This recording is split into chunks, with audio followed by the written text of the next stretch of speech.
So we're looking at frames, perceptions and interpretations of our experiences, and we've explored how frames are tacit boxes through which we understand and make meaning of our experiences.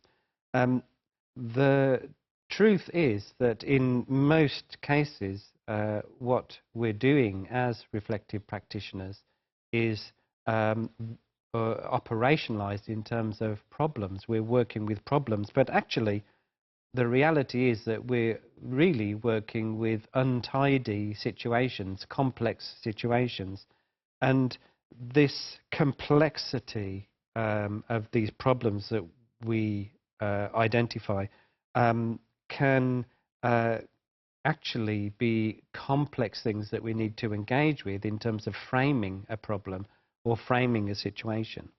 And therefore, the language that we use to frame our understanding becomes an important part of the framing process of actually being able to look at a particular situation.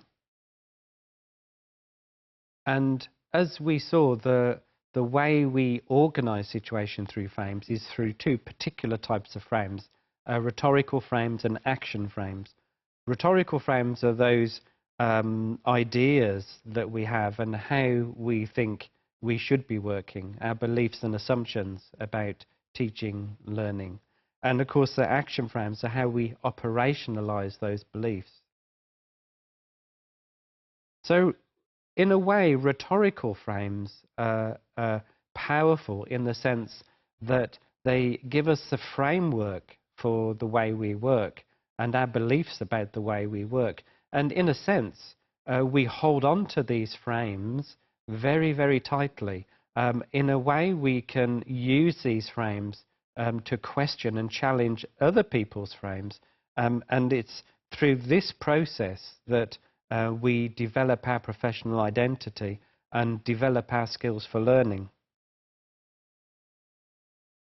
So frames work with metaphors. Metaphors are descriptions about how a particular understanding is made through the frame. And what the metaphor does is help us more clearly understand the experience that we have in the classroom and how we're actually working with that understanding.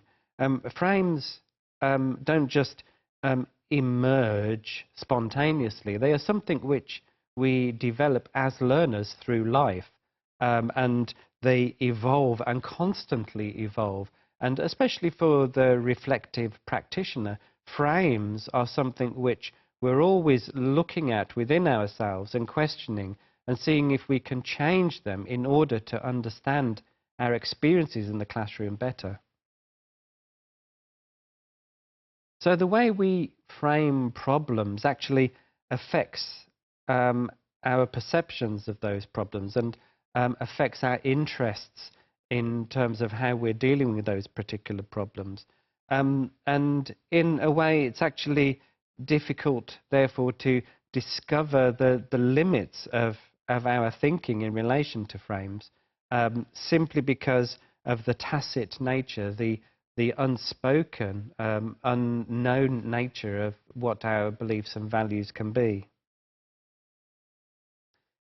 So the frame is the way that we digest, take in information, and the way we process the information.